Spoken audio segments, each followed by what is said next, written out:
to the Pelicans Post Game Report on the PRO Media Network for all things Pelicans. Perfect. Fly Pelican, fly Pelican, fly Pelican. And I tell them that. Fly down, the Pelicans forever.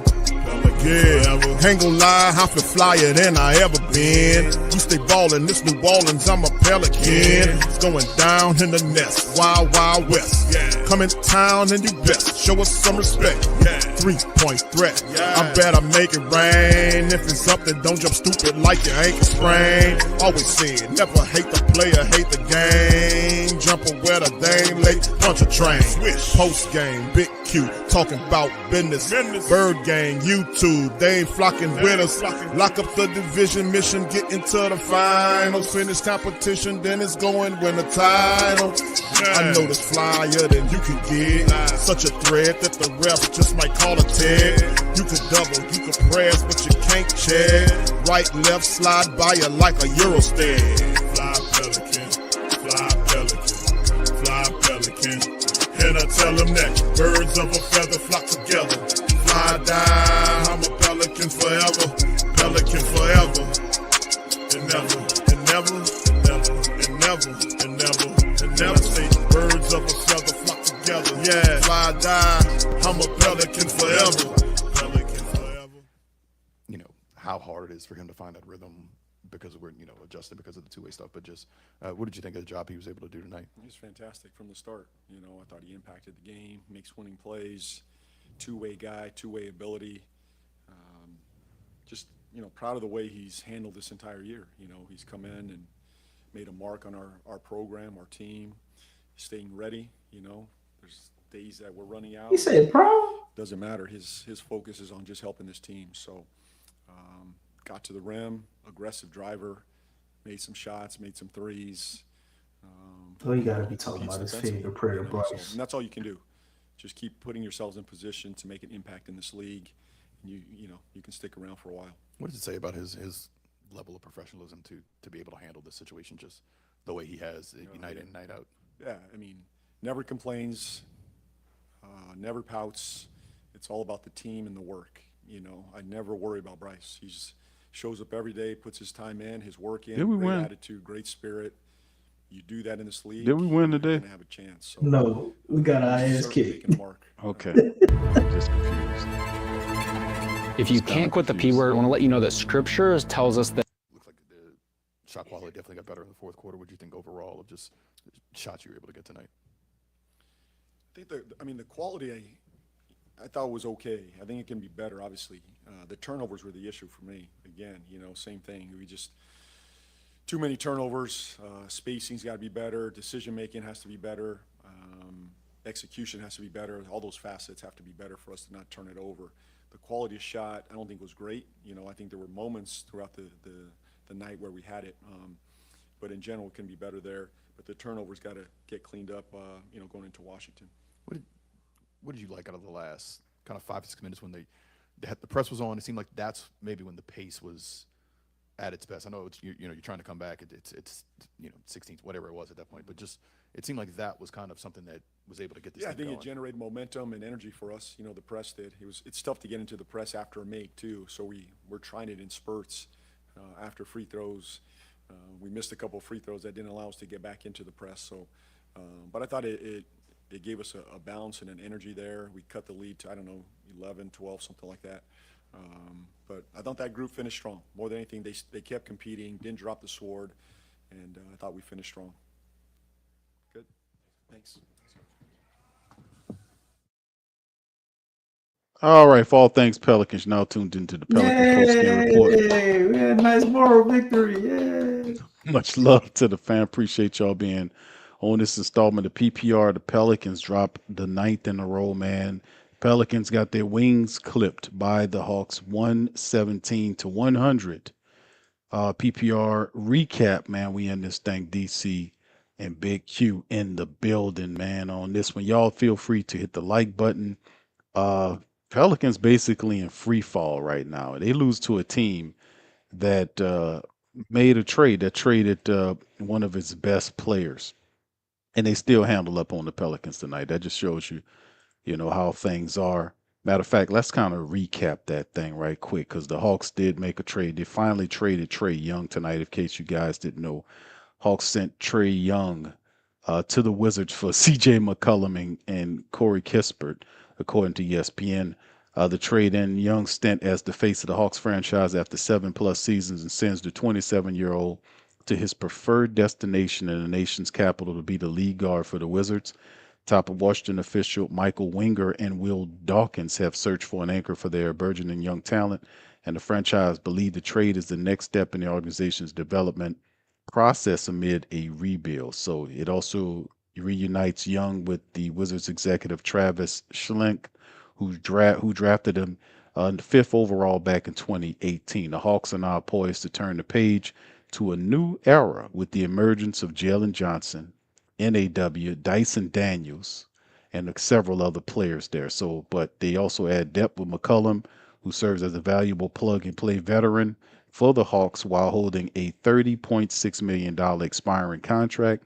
Moving Young also provides Atlanta with added financial flexibility to pursue a large salary over the next several months, with Dallas Mavericks star Anthony Davis as the prime target, ahead of an incredibly valuable, most favorable of New Orleans and Milwaukee first-round pick that is due in June. So at 17 and 21 entering, or they now 18 and 21, coming against the Pelicans game, Atlanta is 10th in the Eastern Conference, but the Hawks are 2-8 with Young in a lineup. Young's agents mentioned a few other things. So anyway, now he has $95 million remaining on his deal through 26-27 with player option in the offseason. The Wizards will move $30 million below the luxury tax, opening up a roster spot to continue pursuing further moves as well. So there it is. Trey Young leads the Hawks as the all-time leader in three-point shooting with 1,295 three-pointers there. An assist game at almost, he had over 4,800 of them. And he led the Hawks to the postseason 3 times with the Hawks. His tenure is over.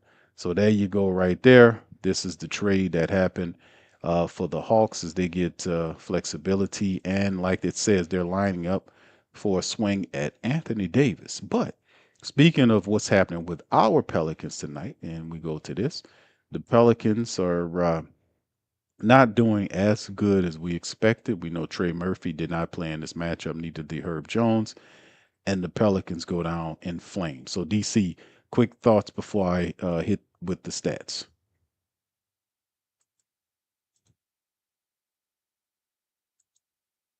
DC, you there?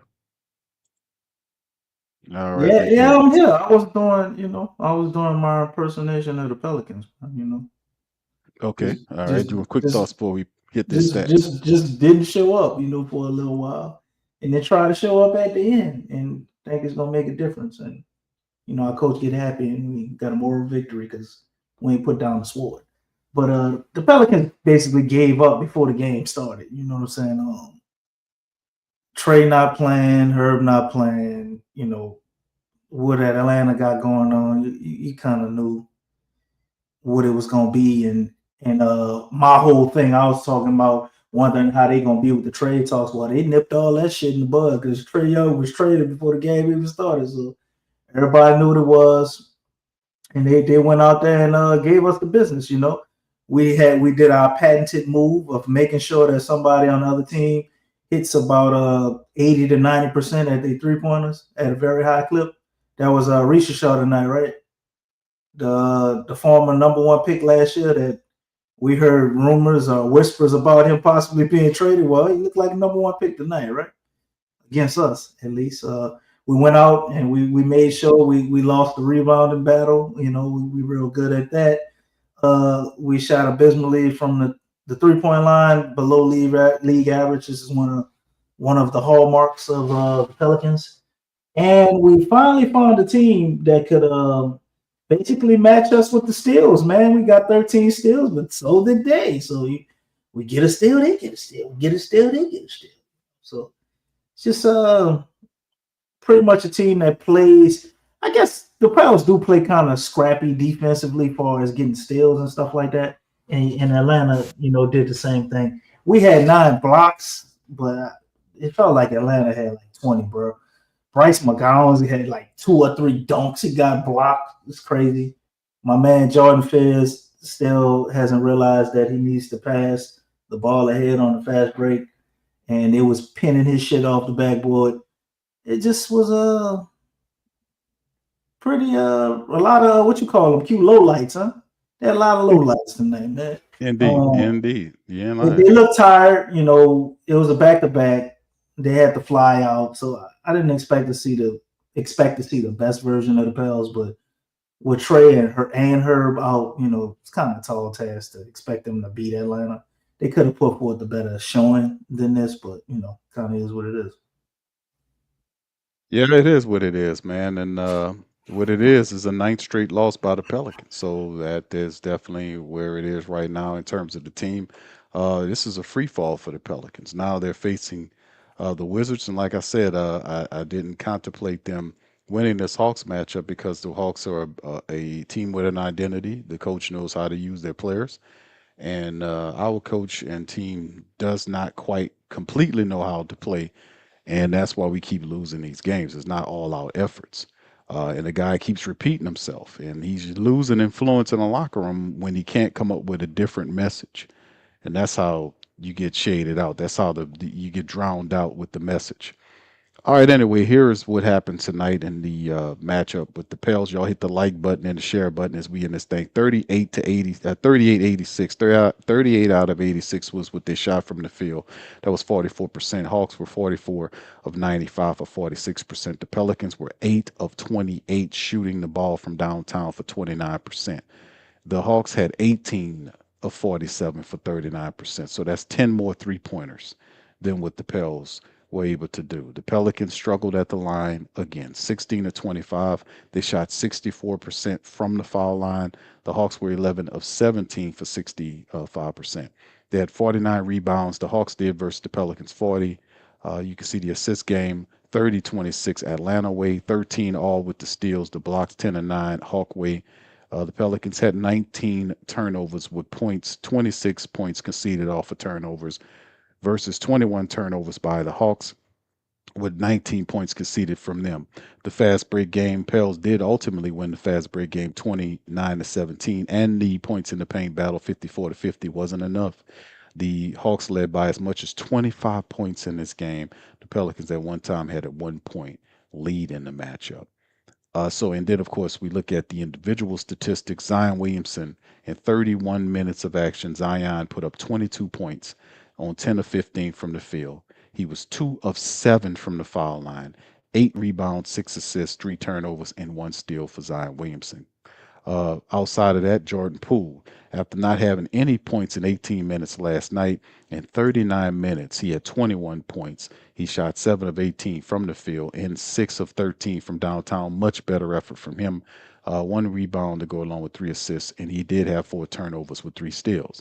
Jeremiah Fears in 27 minutes, 11 points on 3 of 11 shooting. He was 0 for 4 from downtown and 5 of 6 from the foul line. 4 rebounds to go with 3 assists. He did have 4 turnovers to go along with a steal and a block. Then off the bench, 20 from Bryce McGowan's in 37 minutes of action. Bryce showed up in a mighty way, offensively speaking, 8 of 15 from the field, 1 of 3 from downtown, 3 of 5 from the foul line to go with a couple of rebounds, 3 assists for Bryce McGowan showing up major league off the bench. 11 from Mr. Peavy in 29 minutes, 5 of 12, 1 of 5 from downtown. Horrible shooting, 5 rebounds, 6 assists, 2 steals, and 2 blocks from Peavy. 16 minutes for Jordan Hawkins, only 2 shots. He made no points in the matchup. Eves in 24 minutes had 5 rebounds. 5 points with 4 rebounds and 2 assists, as well as a steal to go along with that. And Kevon Looney played 5 minutes, 2 points, 2 boards. For him, Karlo Mekovic did play in the game 13 minutes, 2 points, 4 rebounds, and Derek Queen in 19 minutes had 6 points on 3 of 9 shooting from the field, 0-1 from downtown. He had 6 points, 10 boards, 2 assists, and 2 steals to go along with 2 blocks. So the Pelicans trounced by the Hawks. They were what? They were trounced by the Hawks, but the Zachary Richardson the first round pick, 25 points for him and 8 rebounds in the matchup. 19 from Jalen Johnson to go along with 8 rebounds, 5 assists. He had 6 turnovers in the game. A lot of turnovers by them. Sloppy play.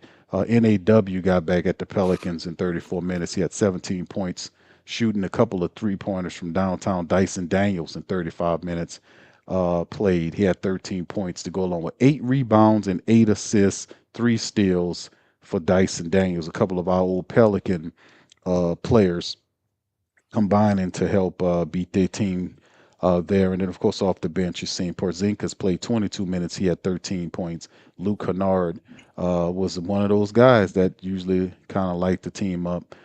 He had 13 points, but Zachary Richardson, man, he killed the Pelicans tonight. He was 7 of 9 from 3-point range and led the way for trouncing against the Pels. So there you go. DC, floor is yours, man. Yeah, it won't need it much. It ain't a lot to talk about these stats, man. We pretty much punted this game from the start. As you can see, Atlanta got out. They scored 37 points in the first quarter. We scored 26. And then we just, pretty much stayed whole hum the whole night. And we come out after halftime, of trying to keep it close, and they just dropped the ball, man. A 13-point goddamn quarter in the third, bro. 13 points. My man Derek Queen was up there posting last time we lost to Atlanta, talking about wait till 6:30 January 7th, and he gave us 6 points, 10 rebounds, and pretty much got set out the game. I think at this point right now, I just want to see somebody take charge. You kind of saw it with Trey the other night, even though we lost. But that's kind of what these are developmental minutes at this point, man. Somebody need to go out there like they want, like they want it.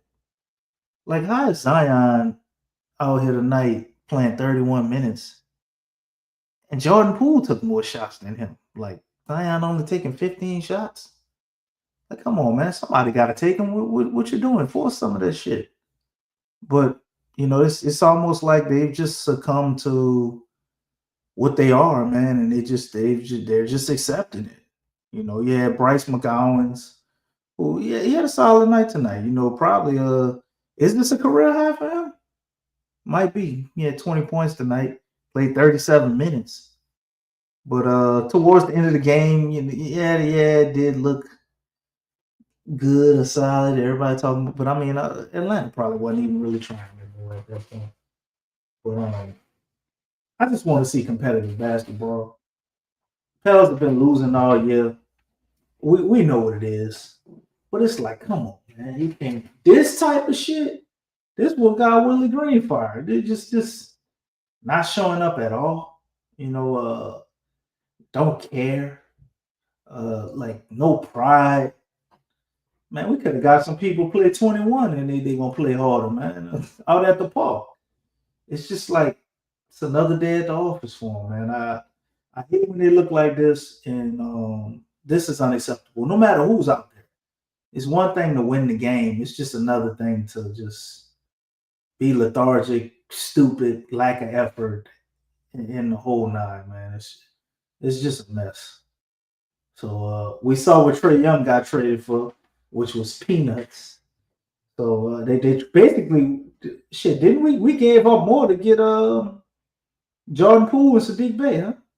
Then they gave up to give Trae Young. All they had to do was give him T.J. McCullough and Corey Kispert. Did we give up a pick, or was it just Olynyk? I think it was just I Olynyk. think it was just I think it was just a player. I don't remember giving up. Well, we still gave up more because Olynyk is way better than Corey Kispert to me. But so they just set the market as far as trades. I guess we need to see the next one after this, but it ain't looking like a promising trade market to go ahead and get off your players maybe until the off season, because during the season you don't look like you're gonna get anything. But maybe we could get something look to purchase, like some shooters or just some ancillary players that actually fit with what we're trying to do. No big swings, but you got to get some guys who's gonna come in here and take pride in playing, man. That want to play. We got some rookies, and I think moving forward, we need to figure out a way to continuously, on a night-to-night basis, play competitive basketball. Ain't that what Joe Dumars said he wanted to do? He want us to leave the stadium like, wow, man, did you see the Pelicans game last night? Well, nobody ain't saying that shit. And the only time they probably did say it was against that 5-game winning streak, especially when we beat the Rockets. But that's a long time ago now. So Pelicans need to figure out how to get it back on track, man, to continuously show up with effort and compete every night, man. You should be having games that go down to the wire. If you're gonna lose, you're gonna lose, but you shouldn't be out of the game. Shit, before the fourth quarter even start. Sometimes before halftime, it's just like we out of the game, man. They got it's nine. Is it 9Q? I keep forgetting, bro. It's 9. It was 8 last time, right? It's 9 now. It's 9. It's 9 straight now. 9 straight losses. That's right.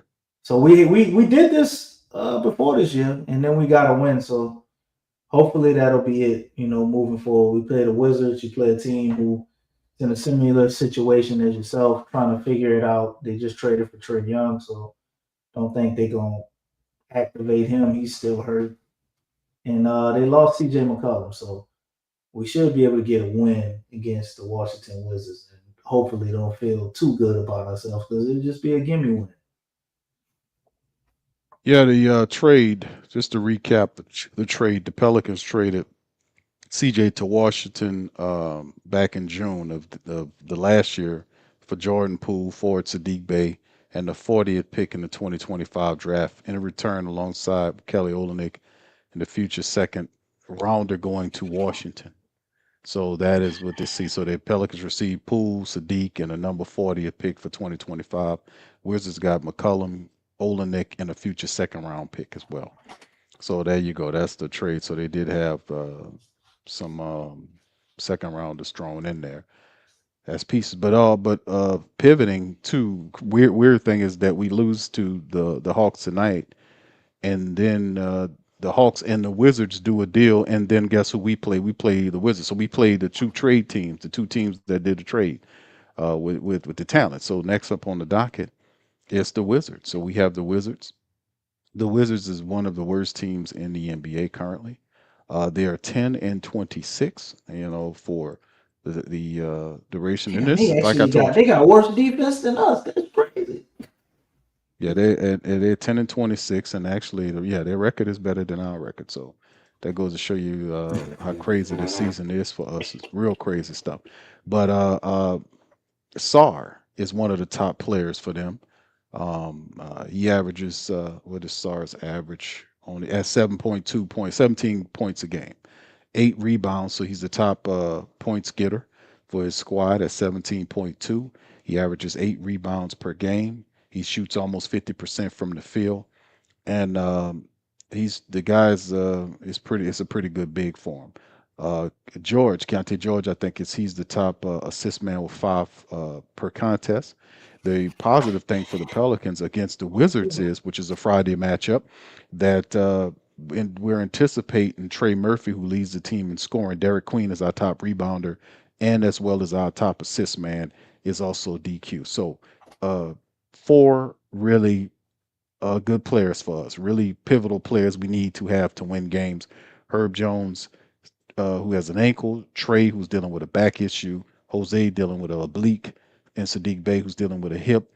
All 4 of those guys are anticipated to make returns on Friday against the Wizards. And as far as DeJounte Murray is concerned, there is a new estimated time of return has been pushed from January the 13th to February the 20th. So that is the estimated return time. They pushed it all the way out to there as well. So will Trey Young. So you have Trey Young and the other fantastic trade that we seen that we talked about last year that came out of the draft. So Trey is now the future backcourt for that Washington team. Will he play in this Monday? Will he after the trade? Could he be the first one that we match up against? It'll be interesting to see if he'll play in that matchup as well. But they're anticipating him to be back from quadricep as well as Chris Middleton with the knee issue. Keyshawn George is also dealing with a hip issue. He is supposed to get back. The only one that's not supposed to make it back for the Wizards is Cam Whitmore, who will be out till late January. So this is some of the stuff that we're talking about. Like I said, we are on a 9-game losing streak. The Wizards are 3-2 over the last 5 contests. We're going up there in their building. They're 6-12 and in their building. So they're 6 of the 10 wins that they do have was fought in their building. It's 2 cellar dwelling teams. A lot of people are anticipating the Pelicans to do at least get the W in this one, man. That's the bottom line. As we look at these statistics right here, you can see that the Wizards are not very good, man. A lot of the statistics are in the 20th. We'll see how it looks, man. They're getting Trey Young there. So they're going to be feeling a little boost to something, bro. So it's going to be interesting to see what this team looks like. But ultimately, as things change. Let me get the depth chart on the screen for the family members too to see. This is the depth chart right here, so you can see what potentially could be. And they estimate Trey Young to return on Friday against the Pelicans. Kayshawn George, Trey Young, Kayshawn George, and Chris Middleton are all anticipated to return on Friday against the Pelicans. So you'll see Trey Young, you'll see George, you'll see Middleton, you'll see Trey Johnson and the rest of Alex Sarr and the rest of these guys here. So this could be a little different than what we customarily would see from the Wizards team. That might be having a little step in, a little perk in a step because of the trade. Can the Pelicans get the victory? I made this call early on yesterday when I said that out of the next 2 games, which was the Hawks matchup tonight and the Friday matchup against the Wizards, I said that the Pelicans were going to lose to the Hawks and beat the Wizards. I'm still going to stick with that. I still think the Pelicans will stop the slide at 9. I'm going to stick to my guns on that. Even if Trey Young does play in the game, it's a lot to learn. A new system. It might be a little too much for him. Then again, he might be playing limited minutes. We'll see how it all looks. And with that being said, I'm gonna still take my Pels to stop the slide of 9 straight losses against the Wizards. What say you, DC? What you got? I mean, I agree with you, man. I think they get their first win against the Wizards. This isn't surprising. This is a team that really ain't playing for much but development. They got Trey now. Maybe they go on a run, but I don't think he plays Friday after getting traded. Tonight. I don't know, man. I don't think he suit up. He probably still be out that one game, or even if he does, it ain't like he gonna look like Trey the first night. At least I don't see it. But we are the Pels, so weirder things have happened. But they got a lot of like guys that could potentially be out of this game, or are they expecting to make a decision on the day of? But this is what you gonna have right here. Alex Sarr is probably gonna be someone gonna give us some problems defensively. He get a lot of blocks, and I don't really think we have an answer for him.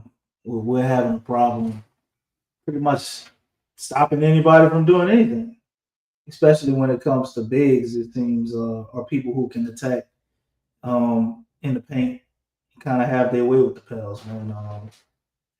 And then we got to find who the mystery 3-point shooter is going to be. That's probably going to give us some problems. It seems like a nightly thing. I say Trey Johnson is somebody we probably got to look out for on that standpoint. Keyshawn George, you know a lot about him? I'm not familiar with his game much. A little bit. I watched him play a little bit. I know it's a decent shooter of the ball, man. So it's a decent player, man. But more so, He I got know some more good so young about. guys from what I've heard on Yeah, Washington. A lot of people are real high on their future of what they have, talent wise. yeah, they really excited about these guys that they have, man. with Trey Johnson. I think a lot of people are interested to see Heard a lot about Trey Johnson Bilal, stepping in. Yeah, Trey Johnson, Kalabali. Kalabali, yeah.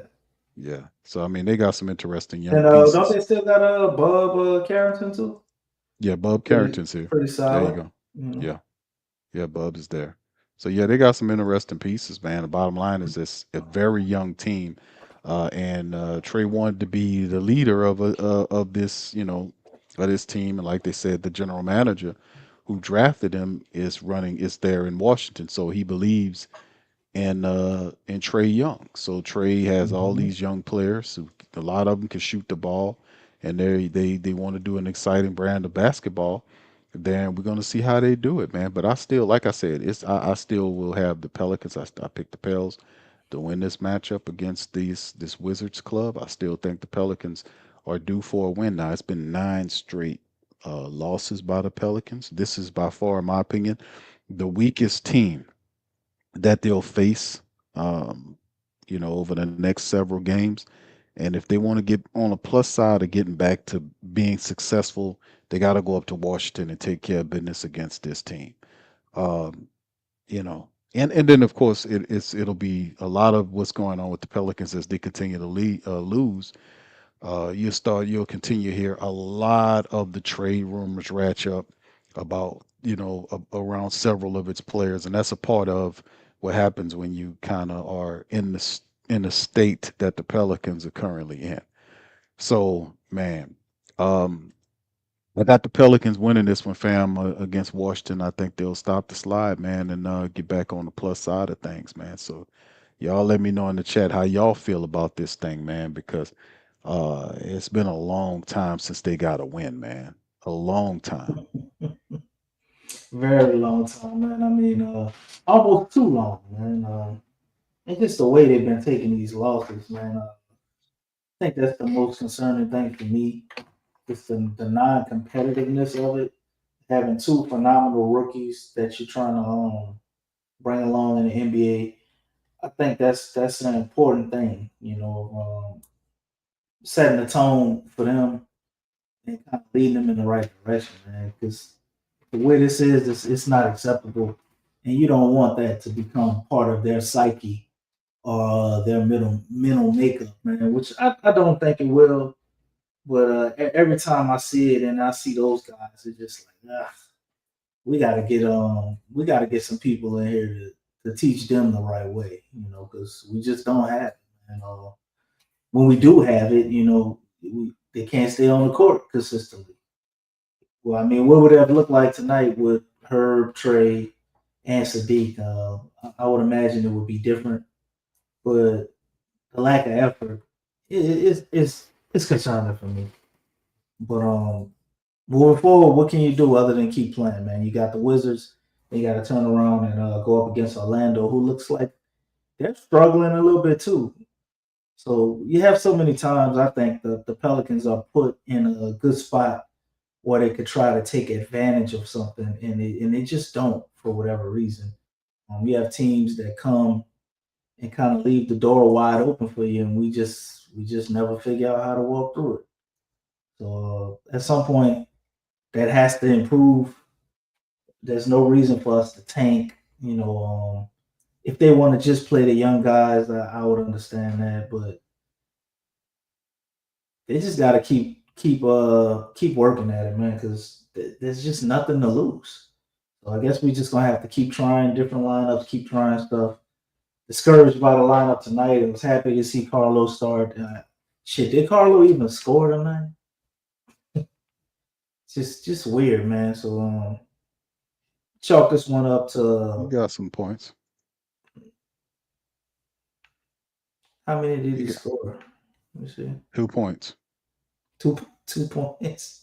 2 points in 13 minutes. I don't know, man. Maybe Carlo just ain't a starter. Both of his games starting were probably some of the worst performances I've seen from him. So he started But to it's only play 13 minutes. it's just 13 minutes though, But he did get 4 rebounds, I a mean, he block, managed and a to be a steal. negative 18 in those 13 minutes. So I don't know. Maybe it's too big for him right now, man. He don't feel comfortable. I don't know what it is.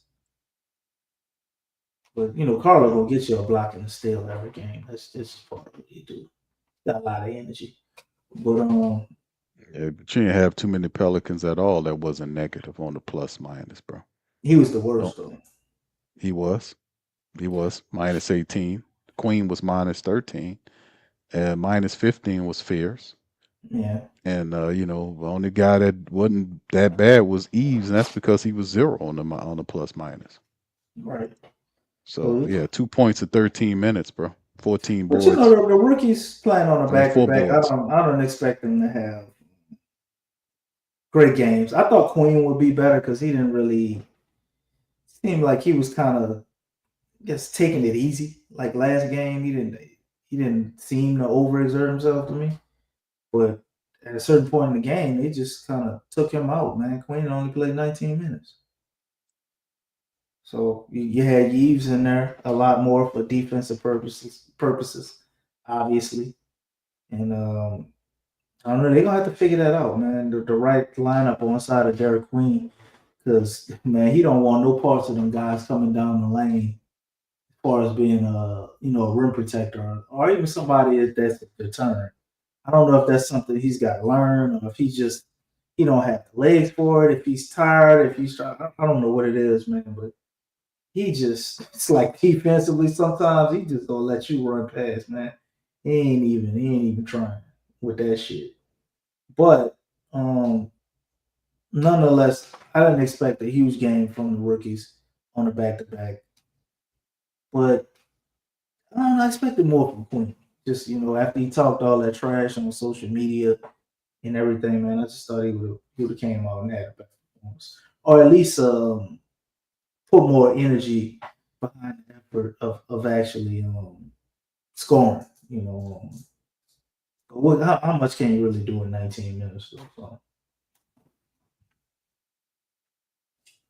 Yep, it's up to the Pelicans, man. Like I said, we should get most of those guys back. The core of our rotation, Herb and Sadiq Bey, should be back. Jose is also an emotional guy that helps out off the bench as well. Getting him back and getting those four guys back, man, with Trey. It should be enough, more than enough, for the Pelicans to handle business against Washington. As talented as they are and young as they are, they're still not they're still struggling. Now they do have the crazy part about it is they have more wins than we do actually in the double digit wins as we are. This team is just an underachieving team. This all this is just a ridiculously underachieving team. So I think they crack it and stop it.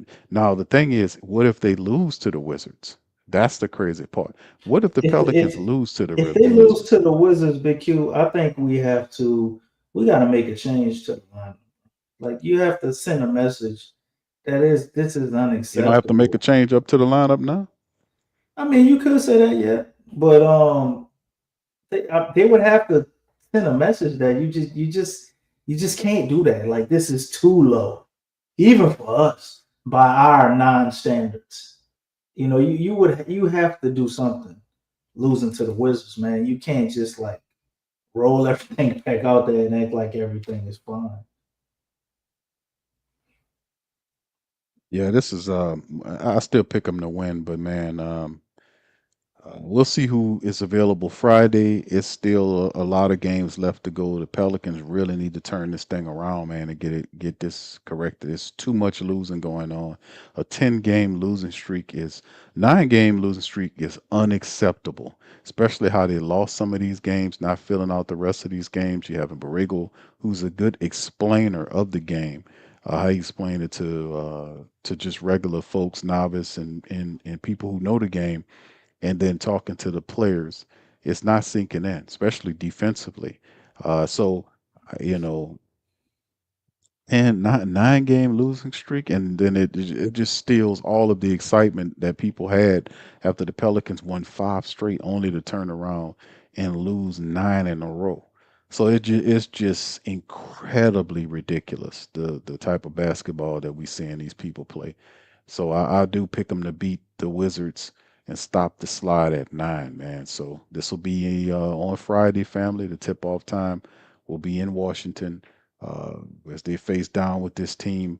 What is this? It's at 6 o'clock. It'll be 6 o'clock tip-off time. Y'all know it's the East Coast game, so in Washington. So we'll see what happens there, man. Capital One Arena. Pels have to go and take care of business and knock this team off. A little bit of history, just kind of share with you guys. You can see that's currently on the screen is that the Pelicans have over, they've won two in a row over this team. They beat them twice last year in lopsided fashion. They beat them 132 to 120 here at the Smoothie King Center. Then they went up to Washington and dusted them off 110 to 98.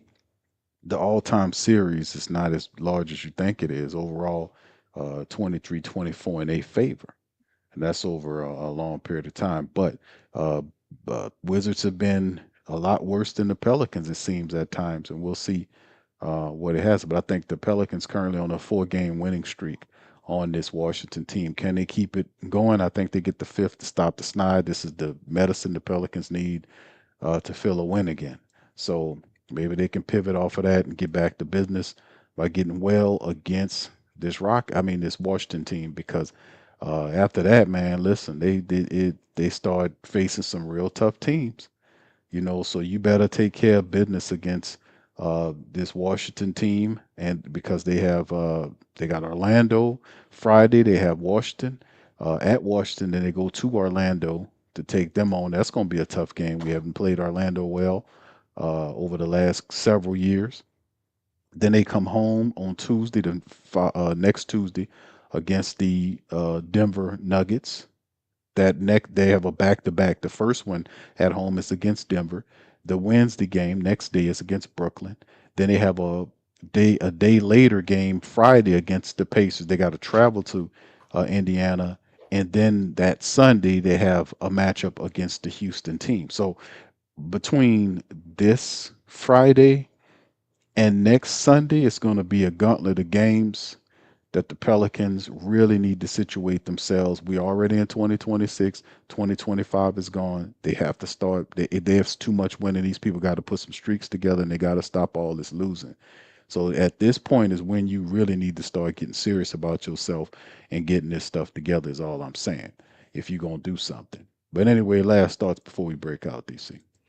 Well, I think we're beyond it if we're gonna do something. I think that would just be more of something that just happens haphazardly, or you just luck up. They need to have a goal of like a certain way they want to play. Just certain key things. Like, I ain't gonna say not focus on winning, but they need to stick to the fundamentals. Like they need to focus on that, not concern themselves with all the other stuff, because they can't get out of their own damn way. So it's a discipline issue. As you saw tonight, they shot 60% from the free throw line, had some free throw issues last game. And to me, that goes hand in hand, man. You don't usually see a team shooting horribly, from the free throw line, and you look at them and you're like, oh man, they're playing great. It happens because Atlanta had a good game tonight. They didn't shoot very well from the line. But the Pels, from when we saw them shooting 80%, is different now. And hand in hand with just the free throw shooting and coaching and players listening to coaches. I don't know why, man, but just in all these years watching basketball, to me, it always seems like that just goes hand in hand. When you see a well-coached team and a team that believes in their philosophy, they usually shoot good free throws. So that's always a good marker to look at, and gauging by that and just the way we're getting our ass kicked. We need to go back to the drawing board of whatever Borrego is trying to install or do, and focus on some of the basic simplicities of it. Maybe they're getting a little too complicated for them and what they want them to do, and they might have to simplify it again. I don't know what it is, but if you lose to the Washington Wizards, man, you might as well shit anybody in the starting lineup to come up. I wouldn't want to pull the rookies, but you lose to the Wizards, like that shit just unacceptable. You could pull them and then put them back in at a certain point, but you would have to do something. if they lose to the Wizards, which I don't think they will. I think they win this game. And we're like, okay, the Pelicans look good. And then they go on and play other teams that, pose an issue for them and may have us sitting here again. But they're going through the motions, man. And I think that's what it's going to be. Curious to see what they look like whenever we get the break, where they can actually get more practices. Because last time when they set out and they had those practices, I think, and didn't we go on a 5-game winning streak, Big Q? After we had like maybe 4 days off or something like that, when they had some practices and they seemed like they got things going a little bit better. Or am I mixing that up? You're the great historian. You remembering all them dates and shit. Man, it was I don't know if you say 4 days rest because the December the 8th was We when got we they got like 2 practices in, like back to back. it was December the 8th. You had the 9th and the 10th, and then you played the Portland Trailblazers on December the 11th, and that's when you beat them by 23 points. That started it. So, but the thing is, they were actually competitive in that game against San Antonio. They lost by 3 in that December the 8th matchup. Then they did have 2 days, 3 days actually. The third day was the Portland game, and they beat them by 23, and that kicked the started the 5-game losing streak, winning streak rather, off where they beat Portland, Chicago, Houston, Indiana, and Dallas. Then that kind of reared it. Then they got the tired legs because the next day when they beat Dallas by 6, they had to go to Cleveland, and that's when Cleveland routed them. Like 141 to 118 or something like that. Then after that, then they started losing all over. They lost to Phoenix twice, New York, Chicago was in there, Portland was in there, Miami, LeBron's Lakers, and then tonight. So that they had 2 days rest plus the third day was the game against Portland. So they did have some extra days to rest before then, but they don't have that luxury. DC, where they'll have off tomorrow the 8th, but then they got to get back at it on the 9th, Friday against Washington, and they don't have that breaking period. That's what I was saying over the next games between, just focusing on the block of games between Friday, January the 9th and the Sunday, January the 18th. The way the schedule is set. They're not going to get a good break until after that Houston game, when they'll be off the 19th and the 20th, and then they come back against Detroit in the Smoothie King Center on the 21st of January. So you're not going to get a 3-day or 2-day rest period like you've seen for that spurred that 5-game winning streak. Because most of these games, you got Washington on Friday, then at Sunday, 2 days later, you got Orlando. These are road games, so you're traveling from Washington to Orlando. Then you come home 2 days, on the 13th. So Orlando is the 11th. The 13th is at home against Denver. The next day, they welcome Brooklyn. So it's a back-to-back, Denver and Brooklyn. Then they travel to Indiana on the 16th. So it is 14th is Brooklyn at home, the last home game. Then they travel to Indiana on the 16th, and then 2 days later, 2 days later, they got Houston at Houston. So, and then you get the 3-day or the third 3-day period when they get 2 days of practice, and then they match up against Detroit, who's really playing well right now. So, you don't get that break. So you're gonna have to practice during the game. That's what all I'm saying. They ain't doing nothing but practicing anyway. They're like, oh yeah, we got to practice to refine technique. Hell, they ain't doing nothing but practice anyway. That's all they doing in the game is practicing. You got to be getting this has to count for something. If you playing real reps in the game and you saying you're not getting enough practice, you better get your practice in the game, brother.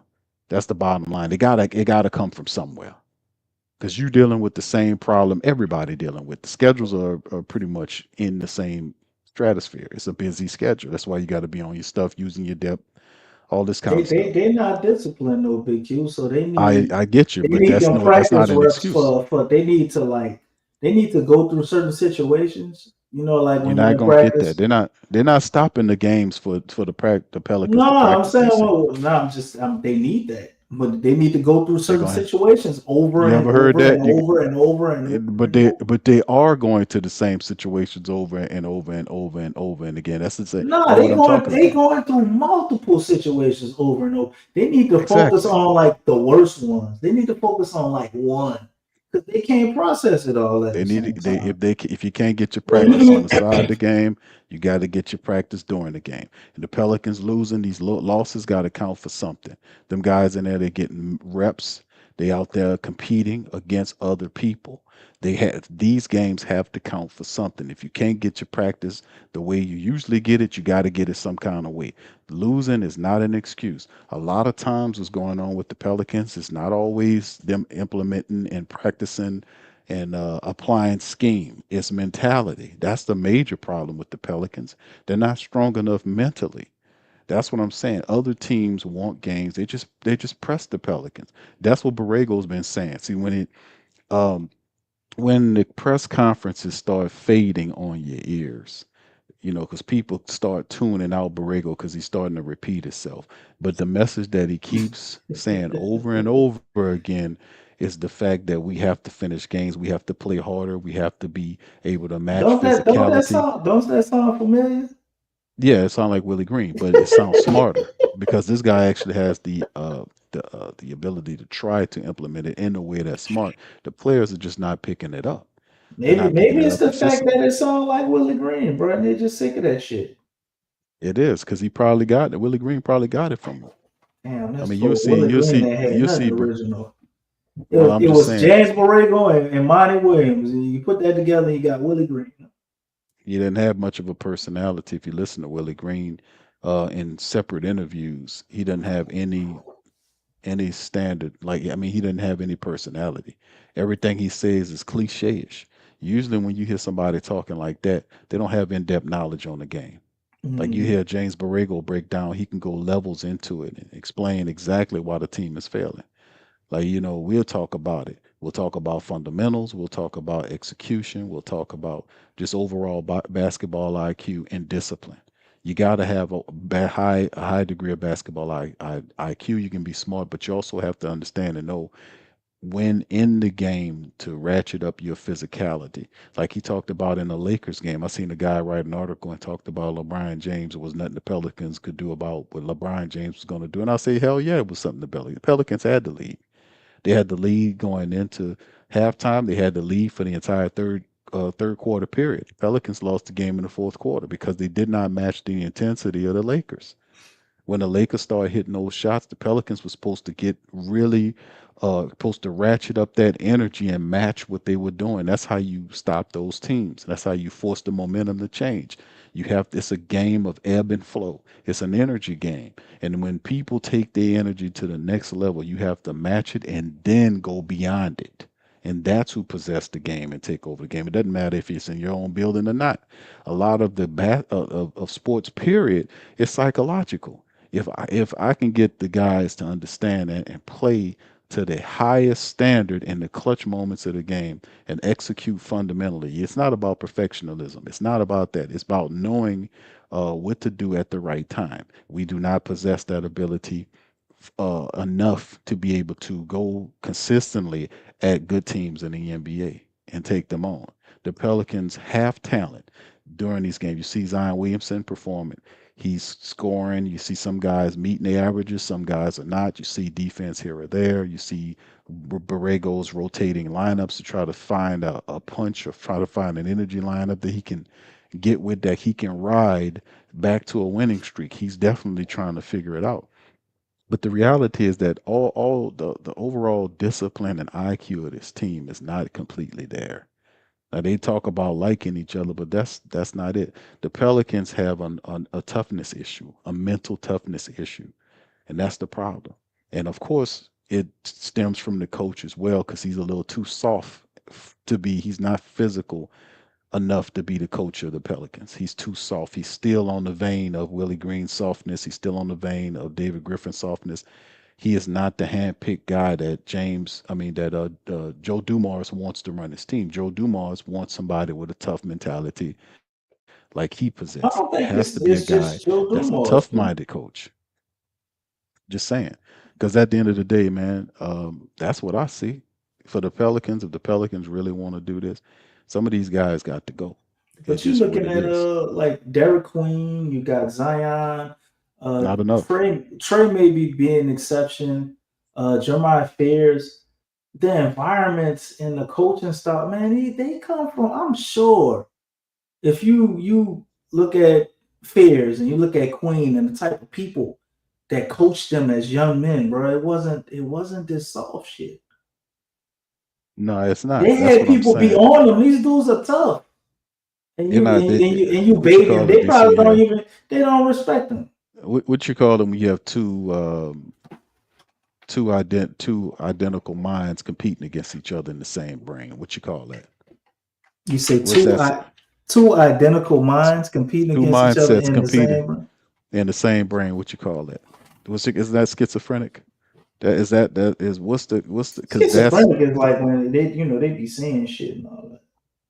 what I'm saying. It's two competing mindsets. Like it's a mind that's saying that we rough and we tough, we represent the region, and then it's the old Pelicans. The old Pelicans is a soft team. It's what the old Pelicans are what we seen against the Lakers. Like when the Lakers got real physical and started ratcheting up the energy, the Pelicans backed down and scored 17 points and let them take the game from them. Now we knew the referees was cheating, yes, but that's supposed to be a motivation for you to elevate your play. Say these bastards trying to cheat. That gets me even more amped to take them apart and to Right. ratchet up and handle business. That's what you're supposed to do, not lay down because they cheat and then smile and dap and go. They're too nice. They're too nice. They're not competitive enough. They're not Man, think a about that. fighting Have a we dog ever enough, seen? bro. Have we They're still ever not them. seen? Have we ever seen? Bipolar. Thank Maybe, you, Stacey. maybe, That's it. maybe Brandon Ingram once, but have we ever seen anybody get mad to the point where like they didn't even want to shake hands after the game? None of that after they lost. Mm-mm. Have we ever seen that shit here? Mm-mm. Nah, they dap off and everything. That's what I was saying about when I mentioned that about Herb Jones. Herb Jones, how he looked. Like we were talking about this last year and the year before that. Like with Herb Jones, how his play changed. Like he wasn't the dog we seen in the first 2 years. How he was Yeah, just you a were a, saying you a were saying the pest. man got neutered. No, I say he was That's domesticated. domestic. You neutered. That's the term. And then you seen that Herb come back. You seen Herb because Herb was reminded of what he was supposed to play like when he seen Sadiq Bey come off of injury and get into that lineup and start balling. And then Sadiq Bey started putting up big minutes. He had big minutes and 14 points, 3 points shooting, doing it on both ends of the floor, offense, defense, and actually leading scoring on some nights for the Pelicans. That reminded Herb Jones of what he was supposed to be, that two-way guy. And when you start seeing Herb and Sadiq on the floor at the same time, their styles mirror each other. It's a harmony between them because their styles mirror each other. Even though I think Sadiq Bey is a little bit better than Herb because his offensive game is more complete. His body is more complete than what Herb is. Herb's still not the weight he's supposed to be. He need to be a little bit more bulkier and stronger than what he is. His offensive game is still not there. He's still not as good of a 3-point shooter. He still don't have no mid-range shot that he can deny. You can rely on. His game is not totally there. But Herb Sadiq reminded Herb of what he was supposed to be. And you seen him really elevate his style of play because I was saying, man, maybe we need to take Herb's money and give it to Sadiq Hmm. because number one, Sadiq is available, Herb is not. That's what I keep saying about the Herb Jones phenomenon. It don't do no good to I have mean, a guy neither that's one really of good them defensive. He available can't right play. now. To Yeah, be but one honest is with you, they're not available now. But one was there more than the other. but last year Sadiq, he's coming off a messed up knee. So like, how much more available is he really? But I don't care about last year. We ain't have him last year, but this year, Nah, but all I'm you can saying do is go. but I You can't go. base my whole No, trajectory on him just you, based on what he's doing here this one year. man. What's his history in the whole I'm NBA? I'm basing it on what I see this year for what he's doing for this team here. He healed. He came back from that year. He was off the whole year healing. He came back, got back into the sport. We seen Herb get healthy and came back, and Herb is in and out of the lineup.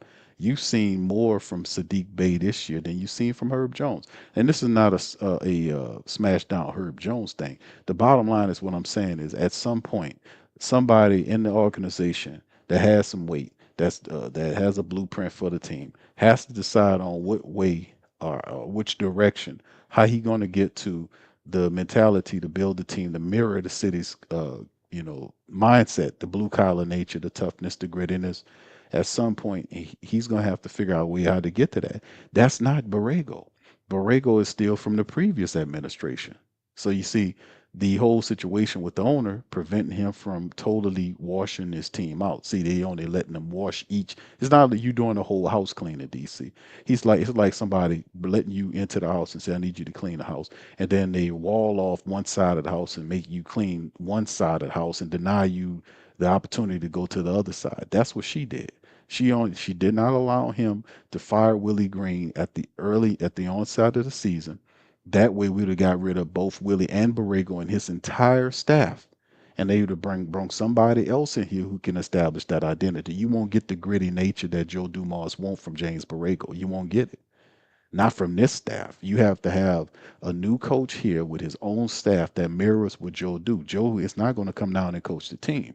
The best he can do is find the proper coach to, propagate that mentality into the team. And then a lot of these players, some of these players ain't gonna be on this team no more. I mean, you got to have a coach that's smart enough to know how to use their guys. Look how Atlanta, they're not perfect, but look how they play Drew Johnson. I mean, the guy they know how to use him to the fullest. We don't have a guy, he can shoot 3-pointers. He can, he has, a game that's all the way around. And there's people that promote him to develop a all around game. Who's doing that for our people? We still got guys that's trying to bump their way into a basket. Now they do good because they physical, they built like a defensive lineman and he can do it. But at the same time, you got to develop your game where you can be readily made because that's how you getting hurt. I keep saying the same thing over and over again about some of these people. It's the same. It's not hard to figure this out. So I mean, that's the point. Borrego's not the guy, man. The man got to find his own coach, and you start from there again, and then you can start building the idea. I'm gonna say it again. You cannot build this team the right way if you don't have the coach to mirror the executive's ideas. He has it in the building, and he's just a VP. He's not the head coach. He has to find his coach to establish the identity that he sees this team needs to have success. He has to find that guy. Trying to do that without that guy, and you got an interim guy you know ain't gonna be here at the end of the year, that's incredibly tough to do. So we gonna see what he do, man, at the end of the day. But this Pelican team, it needs an overhaul, man, because these guys, as good as they are, they can't play together.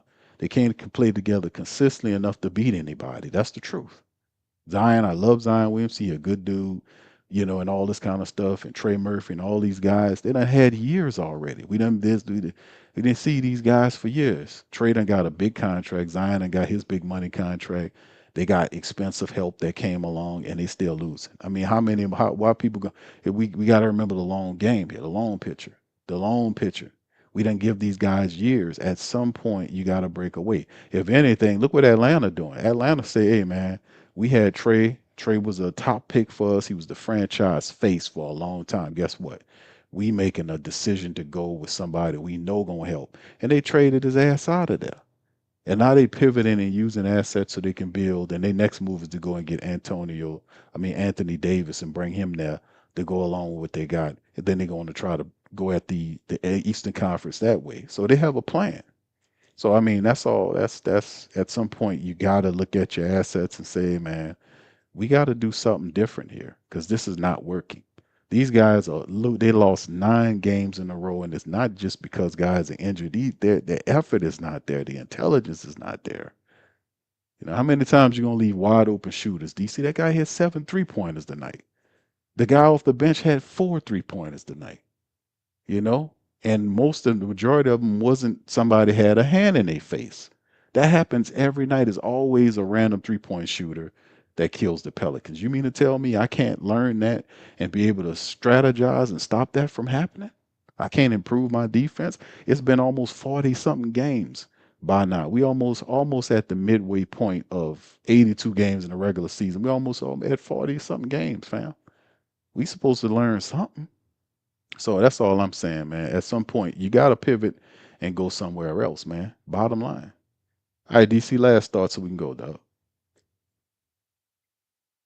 All right, DC already dipped out. I guess his horizon fell apart. All right, so anyway, with that being said, what's up, Stace? Mike Malone. I agree, man. I'm saying, man, how many, how long PPR been in the building, man? For a decade, man. And I'm just saying, man, we see the same stuff all the time, all the same games. We recap every damn night.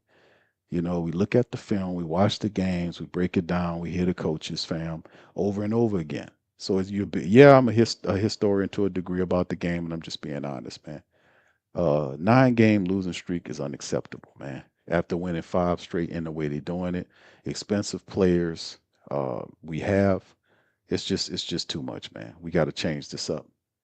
All right, so anyway, with that being said, I'm gonna get out on that. Y'all do me a service, hit that like button, hit that subscribe button, man. We'll be back on PPR final for Friday's matchup against the Wizards. I pick them to win. Let's make sure hopefully these people don't let me down, man. They break the streak at 9 and not lose the 10th game to the Wizards, man. That'll be really moral. That'll be, if they lose to the Wizards family, they might not pick up a win. Might not pick up a win for another 3 games, man, based on what they got. But anyway, I'm on the potty. I'll let y'all later. Peace. Go Pelicans. You're listening to the Pelicans Post Game Report on the PRO Media Network for all things Pelicans. Perfect. Fly Pelican, fly Pelican, fly Pelican. And I tell them that. Fly down, I'm a Pelican forever. Pelican forever. Ain't gon' lie, I feel flyer than I ever been. We stay ballin', this New Orleans, I'm a Pelican. It's going down in the nest, wild, wild west.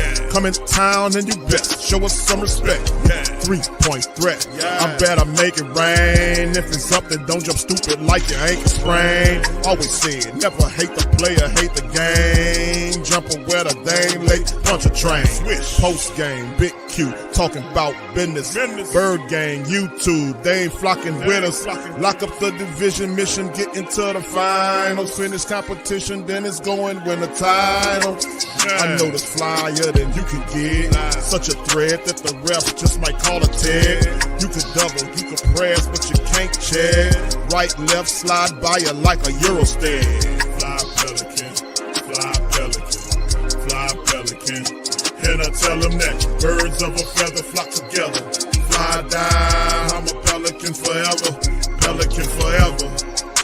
And never, and never, and never, and never, and never, and never say birds of a feather flock together. Yeah, fly die, I'm a Pelican forever. Pelican.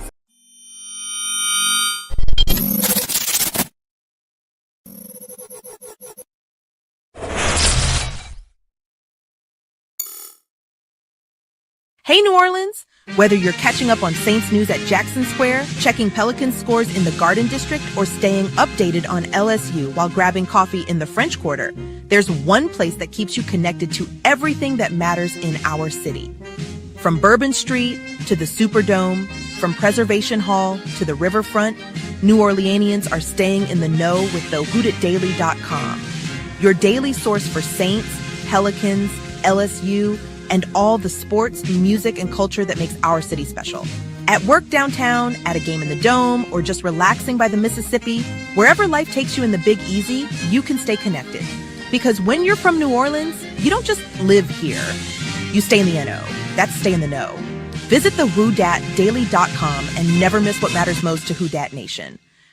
Welcome to the Pro Shop, where we create authentic, NOLA-inspired clothing for men, women, and children. From Saints jerseys to Pelicans gear, everything's crafted right here in New Orleans. Whether you're shopping the Pro Shop, the Pel Shop, or the Pro Shop Kids, we've got your whole family covered with genuine merchandise that represents our city's spirit. Check for links in the description section below.